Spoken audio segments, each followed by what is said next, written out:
ছোট গাড়ি চালায় বাড়িঘর বানাইবার চাই না ঢাকা শহর ভাই। আমরা পেট ভাত চাই, আমরা ডাইল ভাত পোলা পাইলে পরি পাইলে খাইবার চাই, কিন্তু আমাদের উপরে একদম জুলুম তো ভাই এটা হয় না ভাই। শেখ হাসিনাও করছিল ভাই, তারাও জুলুম করছিল, তারা ভাইকে গেছে গা। এই সরকার যে সরকারি করবো সেই ভাগে যেতে হইব।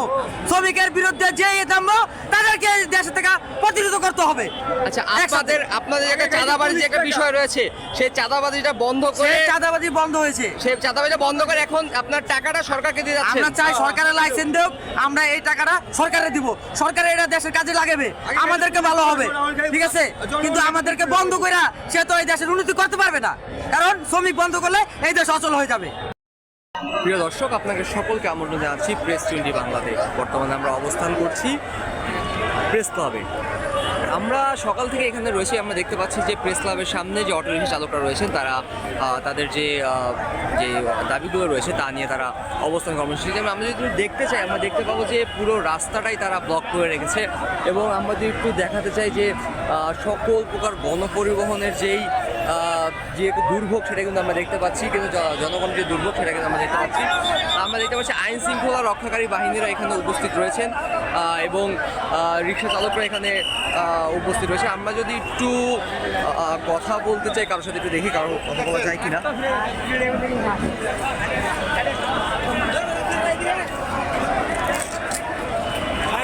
ভিডিও করেন।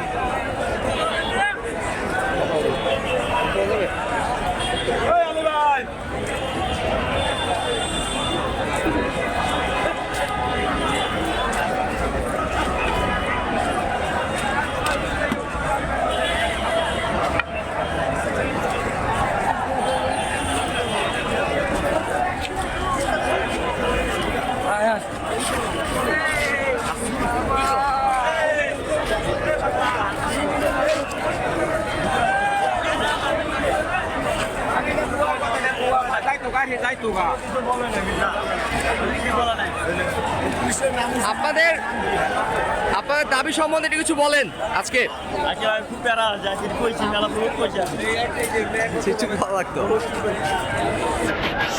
আমরা দেখতে পাচ্ছি দর্শক এখানে আইন শৃঙ্খলা রক্ষাকারী বাহিনীর সদস্যরা সতর্ক অবস্থানে রয়েছেন এবং তারা যে কোনো অপ্রীতিকর ঘটনা মোকাবেলার জন্য তারা প্রস্তুত রয়েছেন। এবং আমরা দেখতে পাচ্ছি এখানে অনেক শ্রমিকরা মানে রিক্সা চালক যারা রয়েছে তারা বর্তমানে অবস্থান করছেন। আমরা একটু কথা হচ্ছে ভাই, আজকের বিষয়টা নিয়ে যদি একটু কিছু বলতেন, আজকে আপনারা এখানে অবস্থান করছেন। আমরা আজকের বিষয়টা হলো আমরা যে উদ্দেশ্য নিয়ে আসছি যে আমগো অনুমতি দেওয়া হোক। আমগো অনুমতি দিলে অটোরিক্সা চালাইতে পারবো। যারা অটোরিক্সার ব্যাপার আছে জানেন এত টাকা আমগো গরিব মানুষ যোগানোর মতো টপিক নাই, এবং কিস্তির থেকে টাকা নিয়ে লোন করে টাকা নিয়ে আমরা আজকে অটো গাড়ি কিনে চালাইতে পারতেছি না। এই জন্য আমরা অনেক ভুক্তভোগী। আমাদের কথা হইলো যদি অনুমতি দিতে আমরা চালাইয়া মানুষের লোন দিতে পারতাম, নিজের জীবিকা জোগাড় করতে পারতাম, খাদ্য জোগাড় খরচ করতে পারতাম। এটা আমরা কিছু করতে পারতেছি না।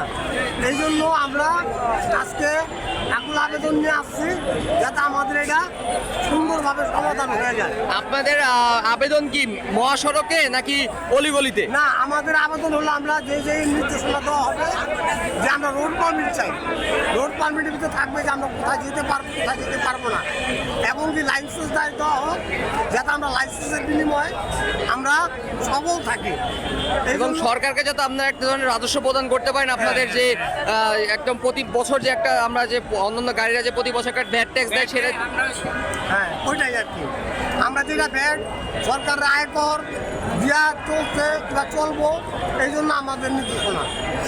এখন এই জন্য আমরা সরকারের কাছে আকুল আবেদন যাতে আমাদের রোড পারমিট এবং লাইসেন্স দিয়ে দেয়, আমরা গাড়িগুলি চালাইয়া মানুষের ঋণ এবং নিজের অন্য জোগাড় করতে পারি, সেই জন্য আমাদের প্রত্যাশা। আমরা অনেক সময় দেখি যে রাস্তাঘাটে অপ্রাপ্ত বয়স্ক ছেলেরা রিক্সা চালাচ্ছে এবং তা মূলত তাদের কারণে কিন্তু অ্যাক্সিডেন্টগুলো হচ্ছে। সেই বিষয়ে আপনারা কি বলতে চান? আমি ওই বিষয়ে না করি, ওই বিষয়ে আমার মধ্যে একমত না।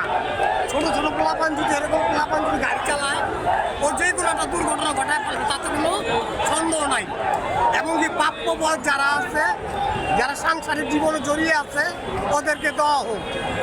মানে আপনারা যারা রিক্সা চালক আছেন তাদেরকে যদি একটা লাইসেন্সের আওতায় আনা হয় এবং আপনারা যদি সরকারের কাছে সরকারকে কর প্রদান করতে সরকারের একটা সহযোগিতা করতে পারেন সেই আবেদন আপনাদের সকলের। হ্যাঁ, হ্যাঁ, হ্যাঁ, হ্যাঁ। জি